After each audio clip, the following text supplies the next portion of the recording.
I still remember the first time I saw the Great Barrier Reef. I was 12 years old.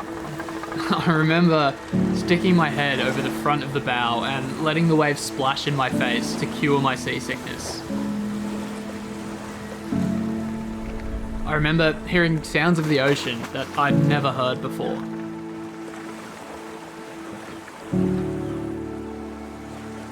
I remember not being able to carry my tank down the stairs as we walked and headed for our first dive, and then feeling totally weightless, completely immersed in this zero-gravity environment.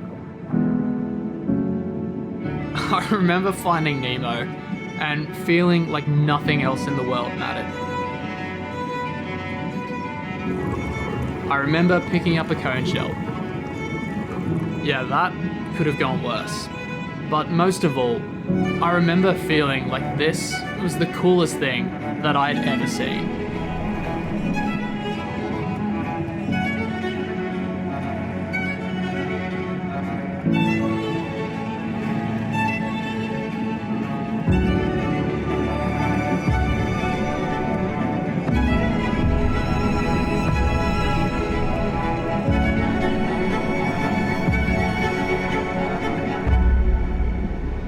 And here we are, a few thousand dives later, and I still don't think I can say that I've ever really seen the reef. For me, it's just not one of those things you can ever really say you've seen. You know, that whole been there, done that mentality people have, I truly just don't think applies here. And even after well over 1,000 dives, there are still moments that blow me away and transport me back to that feeling I had the first time I discovered the reef over 15 years ago. What we're talking about is a world that's nothing but unpredictable. A world that's totally different every time you see it. A world that I don't think can be seen. Putting things in perspective, as a landmass, the Great Barrier Reef is larger than the United Kingdom, Switzerland and Holland combined. It's larger than Japan, larger than Germany, and it's roughly as long as the distance from Vancouver to Mexico.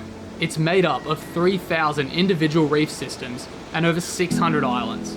It's a world we're only really starting to comprehend, and a world that I simply cannot get enough of. Now, I haven't seen the reef, but I have spent a lot of time there.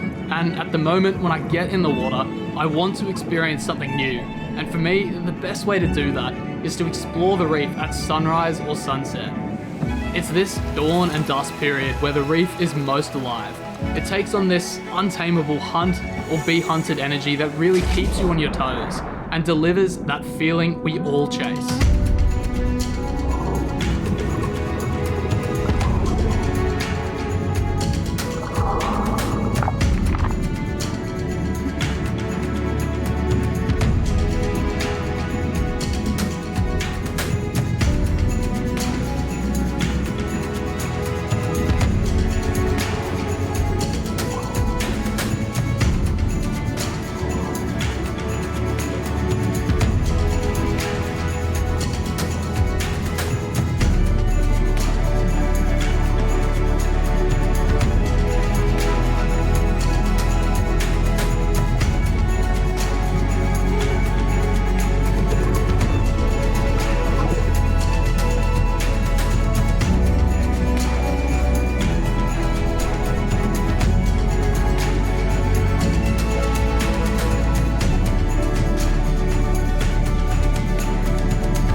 feeling I'm talking about is that sensation of pure awe we all felt on our first dive. It's got me hooked. It keeps me wanting more. It keeps me returning to the reef.